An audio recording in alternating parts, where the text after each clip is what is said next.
సదాశివసమారంభాం వ్యాసశంకరమధ్యమాం అస్మదాచార్యపర్యంతాం వందే గురుపరంపరాం. జ్యోతిష్శాస్త్రాన్ని భావితరాల వారికి ప్రసాదించిన ఋషుల యొక్క పాదపద్మాలకి నమస్కారం చేసుకుంటూ, అలాగే నాకు ఈ జ్యోతిష విద్యను నేర్పిన గురువర్యులు జ్యోతిష బ్రహ్మ కీర్తిశేషులు శ్రీ ఏరంకి సూర్యనారాయణమూర్తి గారు, సూర్యశ్రీ దైవజ్ఞ గారి యొక్క పాదపద్మాలకి నమస్కారం చేసుకుంటూ, ఓం శ్రీ మహాగణాధిపతి నమః, శ్రీ గురుభ్యో నమః, హరి ఓం. వీక్షకులందరికీ నమస్కారం. కుంభరాశి వారికి ఈ వారం సానుకూలమైనటువంటి గ్రహగతులు గోచరిస్తూ ఉన్నాయి. ప్రత్యేకించి లాభస్థానమందు బుధ కుజులు యోగిస్తూ ఉండడం, అలాగే గురుబలం ఉండడం, చంద్రుని యొక్క స్థితి బలంగా ఉండడం లాంటి విషయాలు ఈ రాశి వారికి సానుకూలమైనటువంటి ఫలితాలని ఇవ్వబోతూ ఉన్నాయి.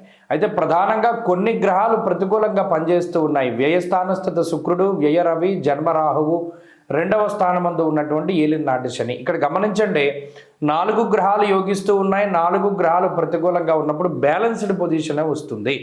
ఎందుకంటే దీర్ఘ సంచార గ్రహాల్లో గురుడు అనుకూలిస్తే శని ప్రతికూలం, కుజుడు అనుకూలిస్తే రవి ప్రతికూలం, బుధుడు అనుకూలిస్తే శుక్రుడు ప్రతికూలం. ఇలా ఆల్మోస్ట్ అన్నీ కూడా బ్యాలెన్స్ అయిపోతూ ఉంటాయి. అందువల్ల ఏది అంత గొప్పగా ఉండదు, ఏది అంత ఇబ్బందికరంగానూ ఉండదు. కుంభరాశి వారికి మధ్యస్థంగా సాగుతుంది. ఉదాహరణకి 100 రూపాయలు వచ్చాయనుకోండి, 100 రూపాయలకి 101 రూపాయి ఖర్చు అవుతుంది. 1 రూపాయి వెతుక్కోవడం అన్నది పెద్ద కష్టం కాదు. ఇక్కడ ఏమిటి అంటే గుర్తుపెట్టుకోవాల్సింది, ఏది మిగలదు, వచ్చిందంతా అయిపోతుంది అనేటువంటి విషయాన్ని దృష్టిలో పెట్టుకోవాలి. అలాగే ఈ వారంలో ప్రధానంగా ఏంటి అంటే, స్వస్థాన నాశనం చేయవహ, ఉన్న ప్రాంతాన్ని దాటి వేరే ప్రాంతానికి వెళ్తారు. అది కూడా మంచిగానే. వ్యయంలో శుక్రుడు ఉన్నప్పుడు ఏ పండక్కో, ఏ ఫంక్షన్కో, లేకపోతే ఏ బంధువుల ఇళ్లకో ఇలా స్థానభ్రంశం జరగడానికి అవకాశం ఉంటుంది. అలాగే కుటుంబం కోసమని, బంధుమిత్రుల కోసమని ధనాన్ని ఖర్చు పెట్టవలసినటువంటి పరిస్థితులు ఏర్పడతాయి. అది కూడా ఈ పండగ రిలేటెడ్గానే మీరు, ఎందుకంటే ఇక్కడ 2 విషయాలు, ఖర్చు కనబడుతోంది, శుభమూలకంగానూ కనబడుతుంది. అది 2 రకాలుగా ఉన్నప్పుడు దాన్ని పాజిటివ్గానే మనం ఆపాదించుకోవాలి. అంతేకాకుండా ఆంతరంగిక వ్యవహారాలు మాత్రం బట్టబయలవుతూ ఉంటాయి. ఈ ఒక్క విషయాన్ని జాగ్రత్తగా గమనించాలి. బాగా రహస్యంగా దాచుకున్నటువంటి విషయము ఇంకొకరికి తెలుస్తుంది. అది కొంత మీకు బాధని కలగజేస్తుంది. అలాగే ఏదైతే మీరు ఎన్ని పోయినా పర్వాలేదు, ఇది ఒక్కటి మాత్రం మన దగ్గర ఉండాలి అని అనుకుంటారో ఆ ఒక్కదాని గురించినటువంటి చింత ఎక్కువ అవుతూ ఉంటుంది.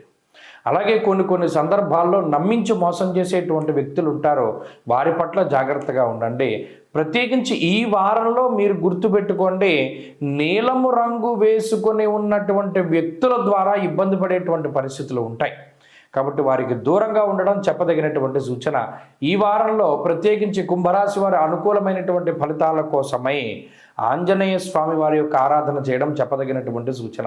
ఈ వారంలో కలిసి వచ్చేటువంటి రోజు మంగళవారంగా చెప్పవచ్చును. అదృష్ట సంఖ్య 4, అదృష్ట వర్ణము లేత ఎరుపు రంగు. తదుపరి మీనరాశి.